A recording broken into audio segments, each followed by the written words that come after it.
The Quran is uncreated, but it's not Allah. Do the math for me, because I know you know math. You just said, hold on, let me repeat what you said so you don't change your opinion, because we're recording this. You just said the Quran is uncreated and it's not Allah. So now Allah's uncreated and the Quran is uncreated and the Quran is not Allah. That's two uncreated. Allah is not created, of course. The Quran is not created. How many is that? Yes, that's two. So, but I thought you said Tawheed. You just admit two. That has nothing to do with Tawheed. I said Allah is not created and the Quran is not created. And you said two, but Tawheed is one, right? Tawheed means there's only one God worthy of worship. And what makes God God if not that he's uncreated? Can God you have something other than God that's uncreated? No, everything. Say it, wait, slowly. Everything is created. Okay, yes, slowly, because you said it, you agreed with me. I want him here because you're speaking too fast. You said, no, everything else is uncreated, only God is uncreated. But you just said the Quran is uncreated. That means the Quran is your ilah, it's God. The Quran is the speech of Allah, so it's not created. So now, is the speech of Allah... Anything that is an attribute of Allah is not created. Okay, but is the speech of Allah separate from Allah or inseparable from Him? It's His attribute that He can speak. Is it separate from Him or inseparable? Are you saying, is it inseparable? Is it separate from Him or it cannot be separated from Him? Now you're getting into a very detailed point that only someone who has a lot of knowledge about... Yeah, but you said you're going to mop the floor with me. When you said you're going to mop the floor with me, that means you're knowledgeable. So now mop the floor with me. I'm going to give you the mop and the bucket, start mopping me. So is it separate from Allah or is not separate from Allah? It's His attribute, like His seeing. That didn't answer my question. Hearing, is the attribute separate from Him? You're not His answering knowledge, for example. You're not answering the question. You think you are. I'm going to try it again. Is that attribute separate from God or you can't separate it from Him? That is a very detailed question. It needs a lot of give me a detailed answer. I got all night. Give me a detailed answer. Go ahead. I can't give you a detailed answer. You can't? I can't. I'm not gonna get into that. All right, good. Area. That's fine. Okay, all right. I want to stick to the basics. Okay, the basics is that the Quran is the speech of Allah. It's uncreated, and this is basics. This is your basic Islamic theology as a Sunni. Okay, but put that aside. Let's now talk about the Ruh. Do you believe the spirit is Gabriel? But Jibril is an angel. Yeah, but who's the Ruh, the spirit then? Jibril is an angel referred to as the Ruh. Okay, so you believe that Gabriel is the spirit then, right? Yes. Can you show me in the Quran where it says Gabriel is the spirit and the spirit is Gabriel? Show that to me. I can't. Say it again? I can't show you that. Okay. All right. Now, since you can't show me that, can you open up your Quran now? Go to Surah An-Nahl, 16, verse 2. Read that for me. He descends the angels and the Ruh, the spirit, from His command. Okay, now can I ask you a question? Yeah. Gabriel is an angel, right? Yes. Here you have the angel separate from the spirit. So if Gabriel is an angel, that means he's part of the angels that come down, but the spirit is separate from them. So how can Gabriel be the spirit? So because it says the spirit after the angels does not mean that the spirit cannot be an angel. Prove that an angel can be a spirit. Where does the Quran say angels are spirits? The Quran doesn't say the angels are spirits. Okay, good. It says right here, it says, the angels descend by the spirit, right? Yeah. Good. So that means the spirit are not the angels, but they descend by the spirit. Okay, you're not going to interpret the Quran for us. Well, we have scholars who interpret it for us. No, what's your point? That's what I want to get at. What's your point? You can't tell me you're scholars because your scholars are not prophets. They're not messengers. They don't receive wahi. I don't care what some scholars says some years later who do not receive revelation. The Quran is supposed to be revelation, and the sunnah of your prophet is supposed to be revelation, not your scholars. So you can stick with your scholars. I want you to prove it from your Quran and your Sunnah. So you can appeal to any scholar you want, but even the same scholars for the same ayah will give you more than one interpretation. So let's not go there. Let's keep it simple. Okay, so that's one verse where the spirit and the angels are not the same. Now go to chapter 97 of the Quran, verse 4. Can you read it for me? Well, if you can make it easier, go ahead, Al. Do you want to open up the Quran, read it for him? Because I want you to see it with your own eyes. 97 verse 4. In it descend the angels and the spirit by the leave of their Lord with every command. So you just read the Arabic and English, so you don't say it's mistranslated. Here again, the angels are not the spirit are not angels. They're two separate groups.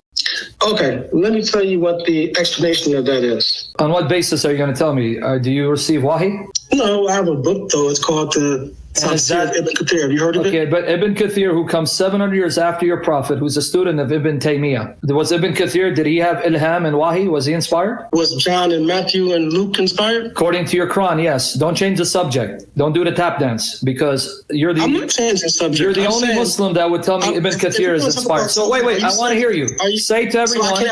I can't ask any questions? Is that how this is going to work? No, hold on. You're changing the subject. You ran. I will let the Quran answer to you that John is inspired, because according to Surah Al-Ma'idah and Sirat Rasulullah, John wrote down the gospel that God gave to Jesus. In fact, you're going to agree with me. Your Quran says in chapter 7, verse 157, that your prophet is prophesied in the gospel that is with them. Where's that prophecy of your prophet in the gospel? What gospel prophesied your prophet? What gospel prophesied my prophet? Chapter 7. Muhammad, you mean? Chapter 7. I'm now going to change the subject with you because it got too hot for you to handle, because you're going to mop the floor with me. Chapter 7, verse 157. 7:157, it says, they will find in the Torah and the gospel with them a prophecy of the unlettered prophet, the prophet who's ummi, in the Torah and the gospel that's with them. Meaning at the time Muhammad, the Christians had the gospel that had a prophecy of the unlettered, illiterate prophet. What gospel prophesied your prophet? Because you believe that's Muhammad, right? Yes. So what gospel did the Christians have at the time of Muhammad that had a prophecy of your prophet? It's referring to the gospel that was given to Jesus. But it says it was there at the time of your prophet with the Jews and Christians. That's what 7:157 says. Yes. Read it. So what gospel did they have at the time of Muhammad that had this prophecy of Muhammad? I'm not sure. So then why are you changing the subject if you can't answer the questions? I was talking about Tawheed, you went to John. So I'm going to answer you if you're not sure. So you want to stay on Tawheed now? You went to John, so I can't even show you what gospel that is because you're not sure. Well, God, you tell me what gospel, what was it? According to Sirat Rasulullah by Ibn Ishaq, it's the Gospel of John. Page 653 in the English translation by Alfred Guillaume. Alfred Guillaume translated Sirat Rasulullah by Ibn Ishaq in English, and in not page 653, pages 103 to 104. Pages 103 to 104, there Ibn Ishaq says that John wrote down the gospel that God gave to Jesus for the followers of the gospel, in which there's a description of your prophet. And there he quotes John chapter 15, verses 23 to 16, verse 1. And Ibn Ishaq says that's the gospel that God gave to Jesus. If we were to assume that that's the case, that it was the gospel of John, how can you be so sure that it's the same gospel of John that you have in your possession today? I know that because Ibn Ishaq quotes John 15, 23, 16 to 1, and it's identical to what I have today. And secondly, there are copies of John before the time of your prophet that are identical to what I have now. So when did the change take place?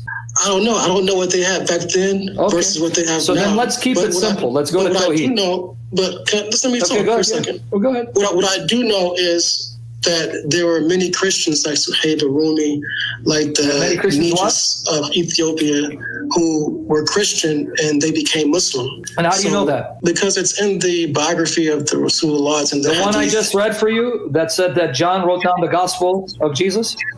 I'm not disputing that. What I'm saying is there were Christians who became Muslims, and there are Christians who came. You're not hearing yourself. So you admit John's gospel is the gospel of Jesus then? Like I said, the gospel refers to the gospel given to Jesus. Okay, now, but the biography that you quoted. Everything in John is Isa, not. You're not listening. The gospel that I told you is the gospel of Jesus, John wrote, comes from the biography that you just appealed to prove that Christians became Muslims. The same Sirat Rasulullah that told you Christians became Muslims is the same Sirat Rasulullah that says John's gospel is the gospel that God gave to Jesus. Okay, I'm not disputing that. So you admit John's gospel is the gospel of Jesus? But I'm not saying that it's 100% accurate though. Ibn Ishaq did not say it's not 100% accurate. Don't spin it. He didn't say it was either. No, he said it's the gospel that God gave to Jesus.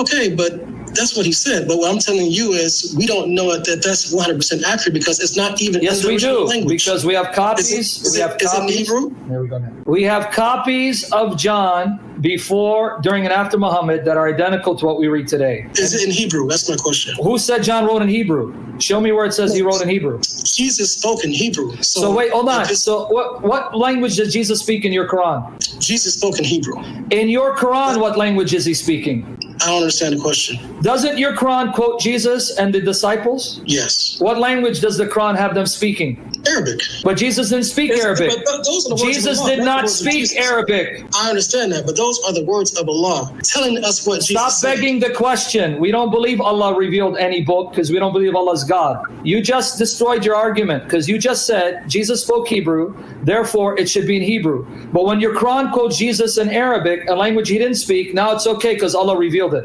If I'm telling a story, now my language is English, and someone else spoke a different language, I'm going to tell it in English. So then it's change not your me. argument. John is writing to Greeks in Greek. But So I'm change saying your you do argument. not have the original gospel of Jesus that's in Hebrew. That's my point. You, And when my friend, translate, you use don't me. need the original gospel of Jesus because Jesus didn't write down anything. He preached and lived the gospel, and his followers wrote it down. That's what Ibn Ishaq said. You want me to read Muhammad Ibn didn't write Ishaq anything again? down either. But his companions wrote down what he said in Okay, Arabic, but you're which not was the listening. language he spoke. Isa, stop So why going don't in a we have the thousand Hebrew directions. gospel? Refocus. Ibn Ishaq said John wrote down the gospel of Jesus, and what John wrote was in Greek, not Hebrew.